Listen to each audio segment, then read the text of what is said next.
Hello and welcome to the third episode of the Arcamoto podcast. This week we have with us our Chief Marketing Officer, Fritz, and in this episode we'll talk about his journey on how he got to Arcamoto, what he does, and why he loves it. Thanks for tuning in. Hello, welcome to the show. We have Fritz, CMO of Arcamoto. Hi, thanks for having me. Yeah, first official actual working person at Arcamoto. We've had a board member and then kind of a battery folks who work with Arcamoto, and now we have an Arcamoto person himself. Yeah. High bar. I'll try to do my best. Here we go. So what's kind of your scope of field? What does the CMO do? How do you explain your job to the public? So Chief Marketing Officer at Arcimoto oversees the creative, the communications, the events, and the web sales departments. And so those are, you might expect from the titles. Creative is like design of creative assets, and management of the brand. Communications is outgoing messaging and communicating with our PR agencies and our IR agencies. The events is scheduling and managing and conducting events, and the web sales is dealing with online advertising and marketing and trying to drive those sales. Yeah, so you got quite a bit on your plate there, I take it. Yeah, it's a little bit, yeah. But day to day, I assume you mostly actually work with the people who are hired to fill those exact positions. Yeah, it's a lot of team building, a lot of working with people, and on whether that's an individual task that they're working on that I can help with, or escalating those things that need to be escalated to management, so that we have some sort of pass off on certain things. Get some resolution for stuff. So how long have you been with Arcamoto? So I started with Arcimoto in 2010.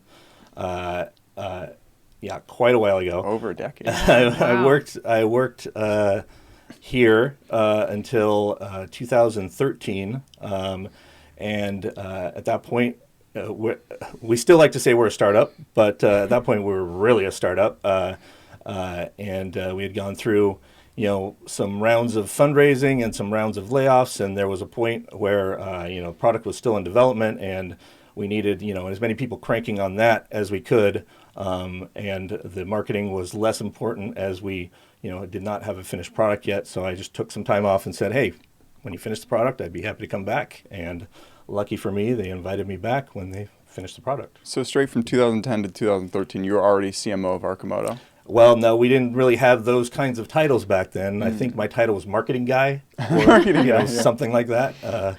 It was basically me and Jeremy Bronson in marketing. Beautiful. And then, so from there, when you come back, were you still a marketing guy, or straight back to CMO once it was more? I think we very quickly moved to a marketing director, and as we started to build out the team and created sub departments and that sort of thing, then it elevated to Chief Marketing Officer. Beautiful. What's your background to getting into this sort of work? Were you ever hands-on or feet on the ground kind of person, making the content now, you're less so actually making it and more of kind of directing it as a whole? Yeah, that's fair to say. My bachelor's degree actually is in biochemistry. So nothing related to business or marketing. But my first job, which I worked at, since as a sophomore in high school all through my college years, was at Learning Services, which is an educational software reseller here in town. And I was doing boots on the ground content. So it's an interesting story. We'll do a sidebar here, and if it's too much, then we can cut it. But Learning Services is founded by John Crowder. He was an educator, and he started tutoring special needs kids in his garage after school. And this was at the advent of computers and computer software coming online for educational purposes. So he'd buy Reader Rabbit and Math Blaster and put on his Apple IIe in his garage, and the kids were learning and doing great with it. So they'd go home and tell mom and dad what they learned, and mom and dad would come to him and say, "This is amazing. Can I buy this software? Where do you get this?" And he'd say, "Well, I'll sell it to you. I'll mark it up 10% and sell it to you." And that was the start of the second largest educational software reseller in the nation. He grew it to that size, and so I started working with them, and they quickly found out that I was on, school paper and yearbook and such, and so they had me start laying out their catalog, which back then, the 200-page catalog twice a year was the biggest marketing tool they had. And so I worked on that all through college, telling them ways to make it better and software they should be purchasing and how to make it easier. And by the time I had the decision of continue on to medical school and 6 more years of debt and education, or take a position in this company where I already had a lot of experience and had a start of a career, I chose that path, and so that was how I got into marketing. Yeah, it's a quick moving field. Have you noticed that just the changing over time, it's like almost hard to keep up, or it's just a lot to be like? Absolutely, and that's why I rely a lot on the team and bringing in good folks and good talent who have their finger on the pulse. It's no longer a 200-page catalog. Now it's, you got Instagram, Twitter, TikTok, exactly. YouTube. It's like, holy cow. It's still 200 pages worth of content, but it's spread across, 50 platforms, and it's changing on a weekly or daily basis. It's a good way to put it. So what's your favorite aspect of your job, like your favorite part of what you do now? Did you enjoy the work back then of actually like making it, or do you enjoy kind of working alongside people and overall directing the direction of things? Yeah, I enjoy the kind of collaborative creative process more than just about anything. So that's where I like to spend my time, is with folks thinking up cool new ideas and seeing them happen. I like it. Do you have anything on the horizon that you're excited for, like new platforms or new kind of ideas that you're excited to implement? Well, there's a lot of stuff related to Ramp It Up, which just happened. So a lot of stuff was kind of just announced, and it's kind of like popping the cork on the champagne, where now you can spread out some of the things that you've been working with. So we're really excited to develop the campaign for the MLM, and more than just on the marketing side, seeing how that product develops on the engineering side as well, and then just continue on pace with some of the other vehicle offerings. Absolutely. Behind you right now, there will be 2 FUVs, but once it's very green right now. Very green. There's some imagination at this point, but sure, once there is an MLM that we can film with, it'll be an MLM, a Roadster, and an FUV, so it can kind of be showcased behind the person the whole time. Excellent. But yeah, that's exciting. So is this kind of like where you foresaw your career going to when you were back making those 200-page things, or did you think you were going to go back into biochem? No, absolutely not. I did not think I was going back into biochem, but I thought it would be something games related, and that's why I jumped at the opportunity to join Mark at Garage Games. Beautiful. We just heard Doug talk about Garage.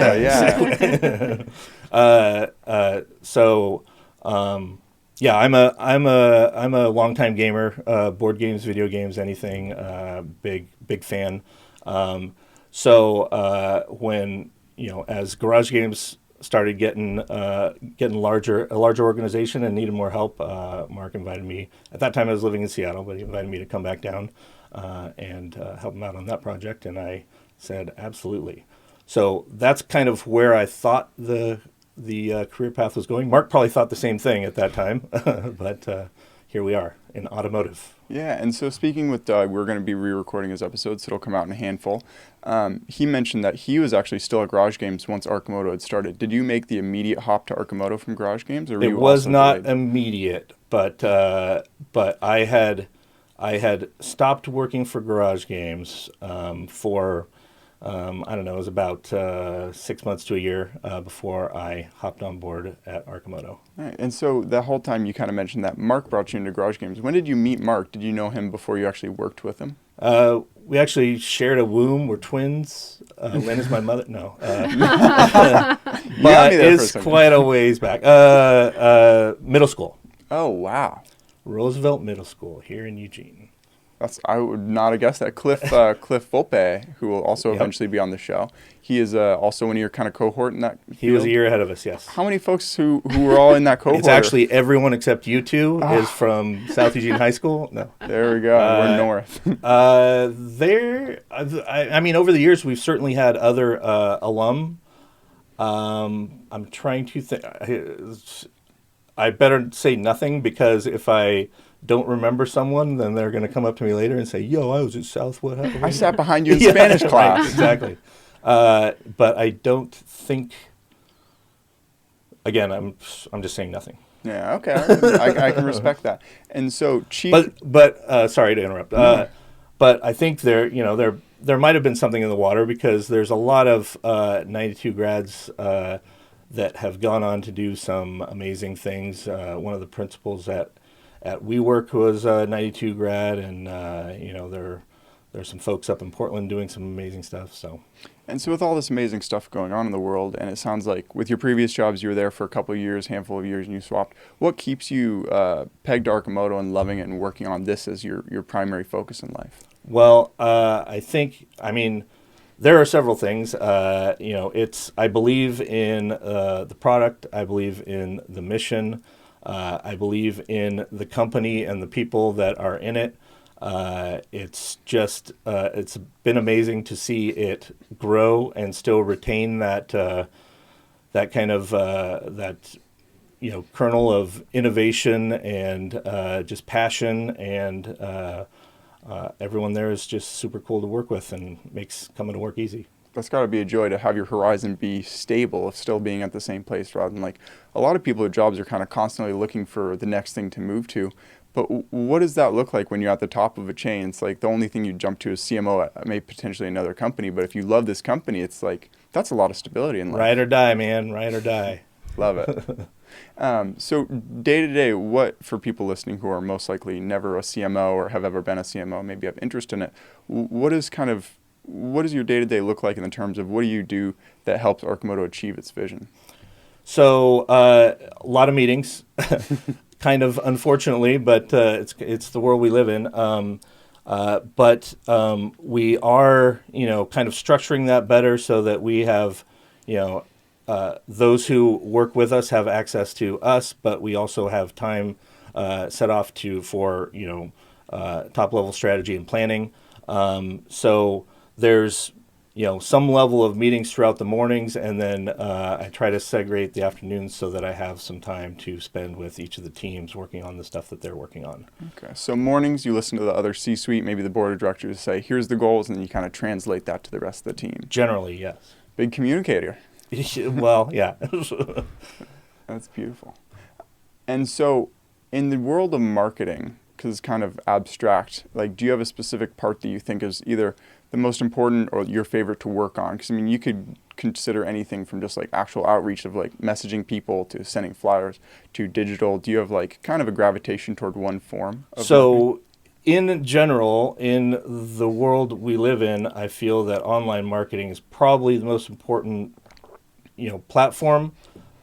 But with Arcamoto, it's a little bit different in that the product that we are marketing is something so different that it's hard to engage people and capture that in an online arena. So you may have heard Mark talk about the Ride of the Arcanauts. So that's an initiative that we're putting together, which is basically a tour around the country so that we can get people to sit in this thing and realize what we already know, which is that this product is amazing.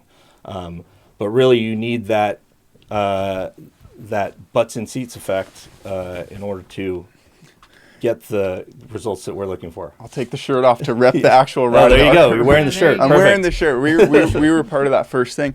And that's a fascinating aspect of it is that when you have a $2 to $50 item, it's quite easy to sell online. Someone can see a video and go straight to purchasing that item. Whereas far other side, if you're selling a helicopter, $200 million item, online marketing would do almost nothing. It's purely feet on the ground, actually calling people, speaking to people directly. And so we kind of fit in that little niche in the middle where both are useful, but it's like, you don't have the manpower to manually sell every vehicle, but also digital marketing. So what have been your tactics to kind of bridge the gap or find where on that spectrum we fit? Well, sure.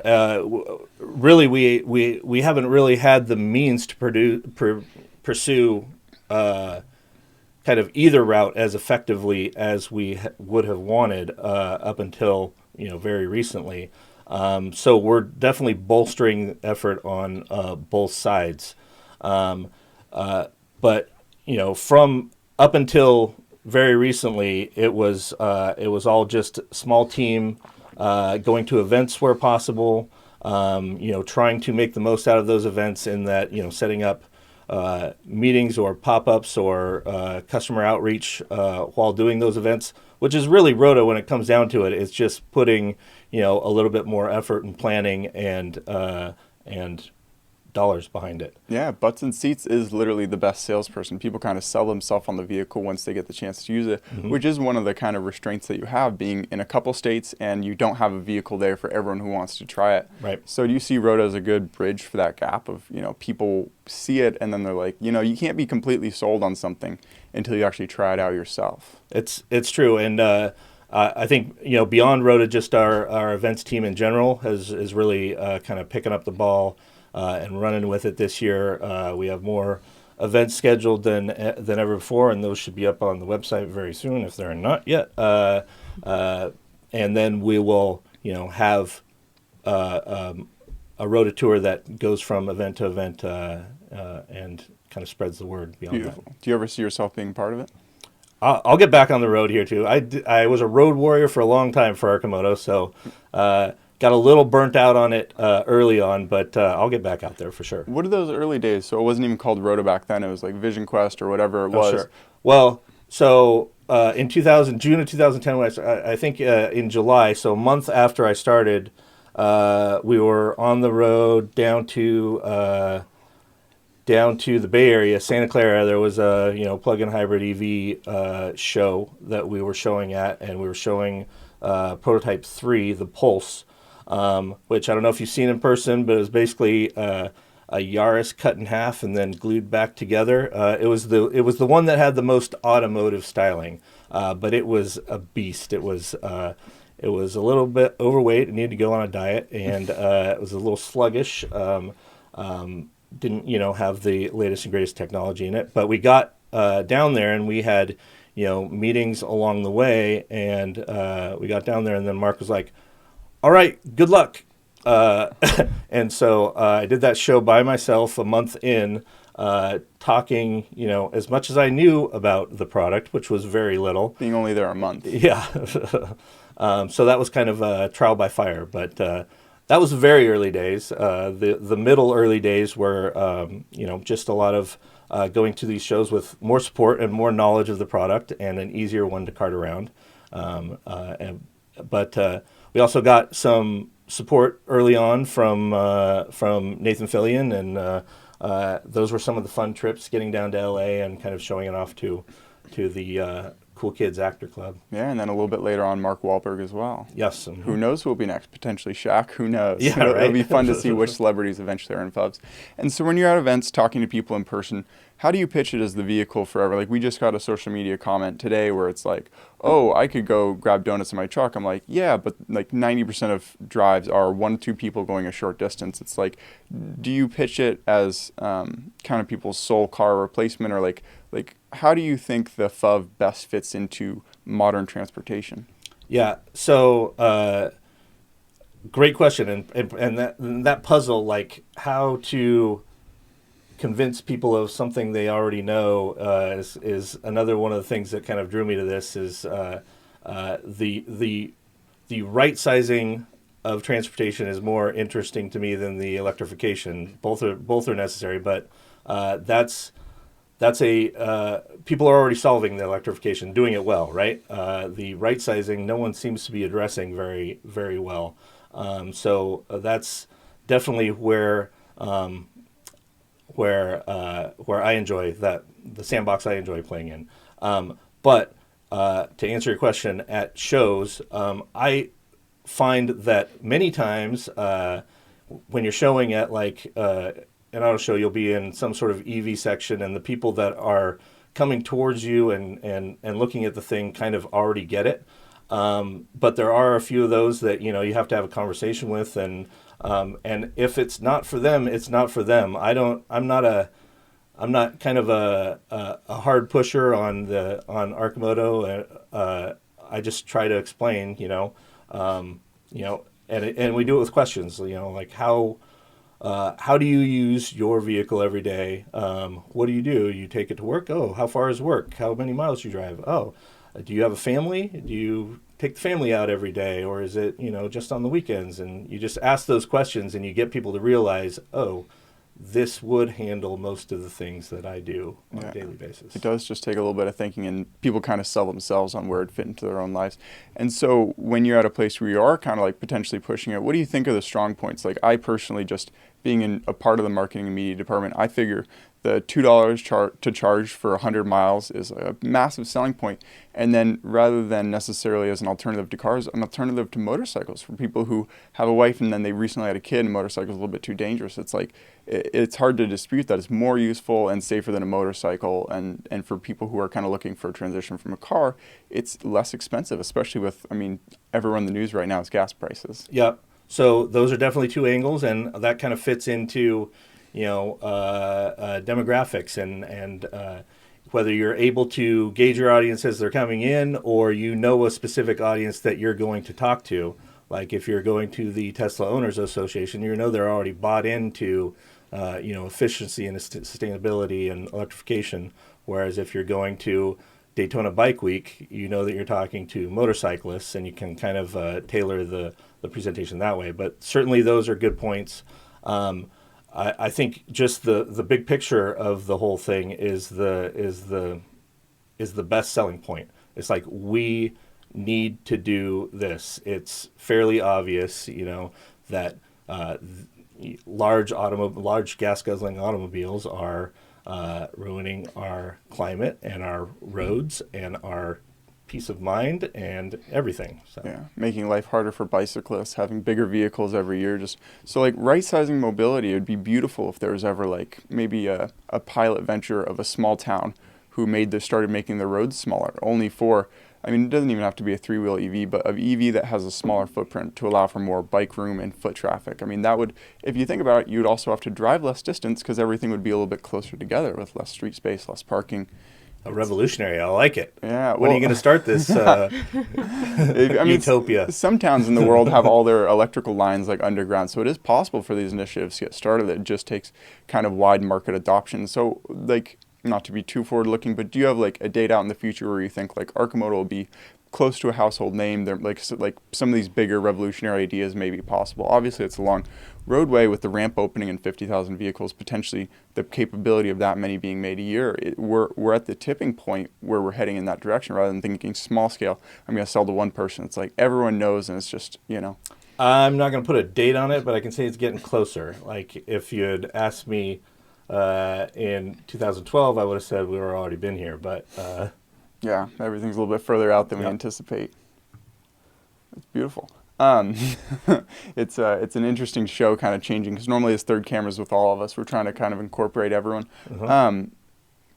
Being in the C-suite, do you feel a different kind of responsibility compared to the average employee in terms of, Doug said that whenever he like sells or buys stocks, he has to like go through this very publicly, like everything that you do is more in the public eye than an individual working at the company. Like, do you feel the stress of having 250 employees kind of partially like the weight of their like livelihood on your shoulders? That'd be a big responsibility. Absolutely. As far as responsibility goes, as far as, the reporting and implications and SEC regulations, I'm not too concerned about that.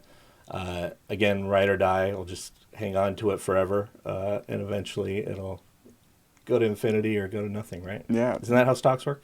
No, but as far as the responsibility of employees, absolutely. But luckily, we have a fantastic team who's killing it. So, they're looking out for themselves just as much as we're looking out for them. So and they're looking out for us too. So it just all works together. It's got to be a joy. I assume when a new person comes in, what's your kind of way of introducing them to the team and getting them into working as quickly as possible? Is this a loaded question, seeing how you two joined the team? I wasn't even going to go there and mention that. But it's fascinating. Like, as new members kind of come into the team, it's like there has to be a spot where they fit, where they're not necessarily taking over someone else's job. So it's like at a certain point before someone gets hired, do you say, hey, here's a niche that isn't being filled, or do you just, hire people to take over what someone's doing to free them up? It's like an interesting thing, neither of us ever being in a management position, of knowing like, what is it like adding a new family member to the team? Right. So that has changed quite a bit over the years. It used to be, you find someone hopefully that is multi-talented, not just in the thing that you need them for, but also the 10 other things that could be useful. And you just throw them into the fire like I was thrown into at that EV conference and say, here's what we need you to do right now, but also here's 18 other things that could use some help. If you could do them, it'd be great. Yes. We have had to hone that quite a bit as we have grown, and it's not effective with a large team to do that sort of thing.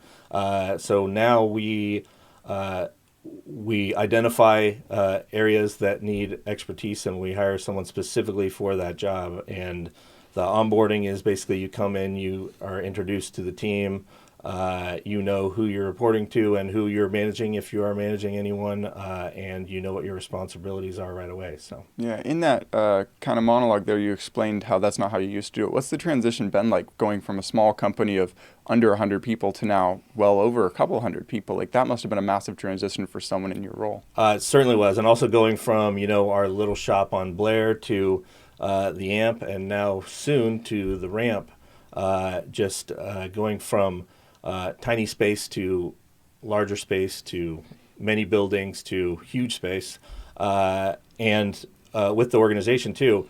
And the crazy thing is a big part of that jump, like from, 150 to 250 maybe, all happened during COVID. So a lot of these people I haven't even met in person. It's just met over Zoom or whatever. It's a crazy new world that we're living in.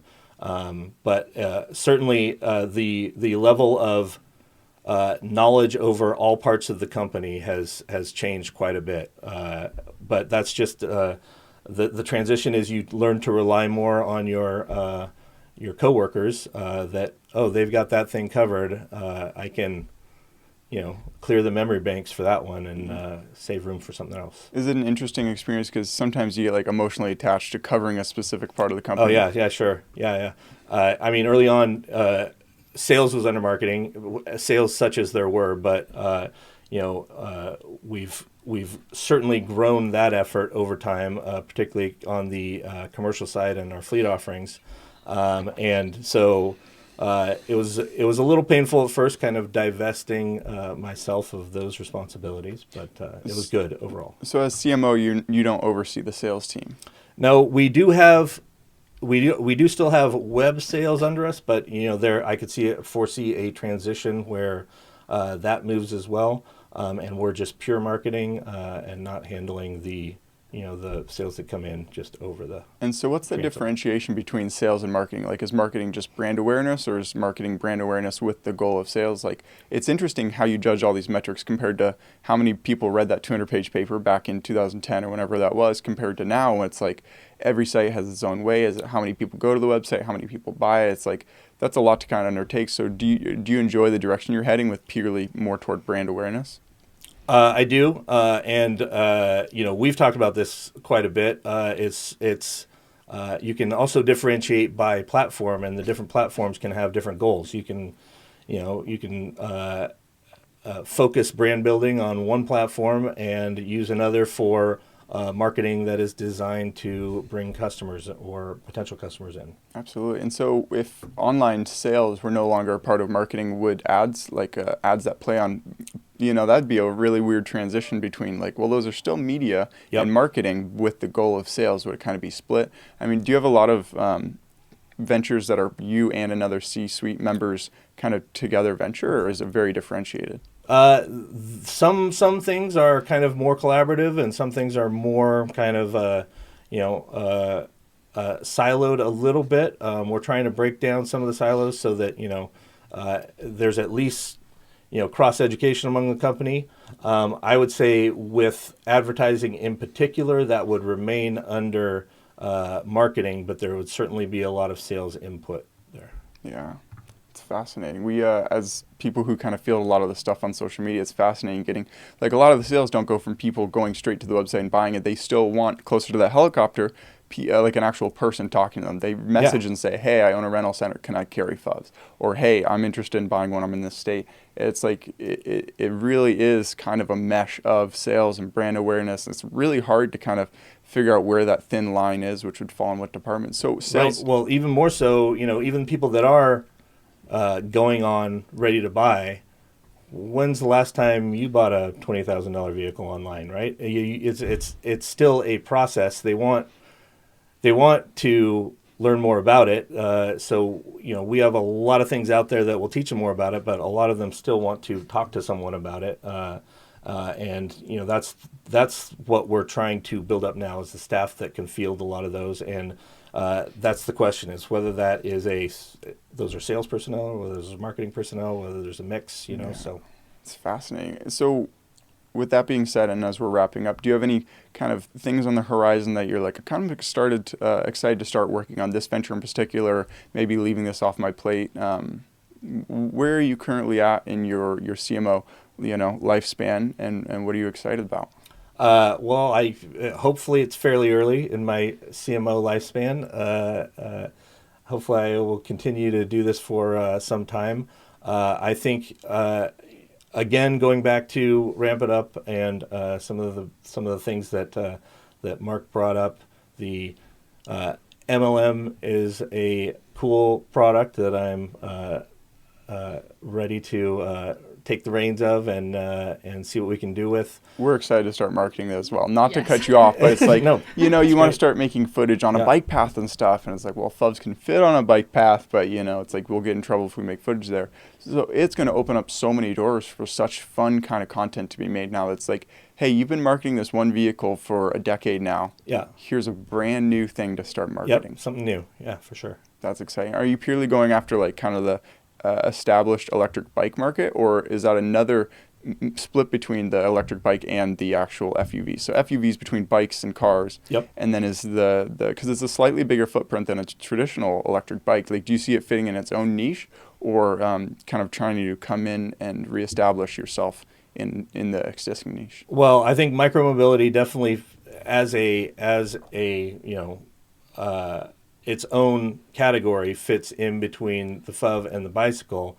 And this is definitely a micromobility product. I think there would definitely be bleed over into the pure e-bike market, and some into those that are looking for a larger vehicle. So I think there's potential for all of those areas, and there's a lot of international potential as well. Beautiful. And to kind of wrap it up, if someone were to have more questions or want to reach out to you, could we put your email in the description, or what would be the best way to kind of reach out to you or follow, your work? Hit me up in the email, fritz@arcamoto.com, Fritz. Beautiful. Appreciate it. And what would be the perfect person to reach out to you? And quick example, we have like a battery person on. They're like, hey, we have the capability of testing this large a thing that not a lot of people can. They just want further battery technology. Would the perfect person to reach out to you be a potential person who's like, hey, I understand a niche that Arcamoto isn't filling, that I would love to work as an employee or a customer, or just people with questions? Like, who'd be your optimal person to reach out to you? Someone with the ideal reach to demonstrate a new product. And I know that's kind of a weird, vague answer, but I guess the person who that is will know who they are. And get me with something unique in the email, because I get a lot of solicitors. Put podcast in the title, so he'll know where it comes from. Yeah, All right on. Beautiful. Thank you very much for coming on the show. It was a joy speaking to you, and I look forward to working with you for the near future, the long distance future. I love it. Viewing yourself as early in the CMO, because you've been CMO for close to a decade, or like 8 years?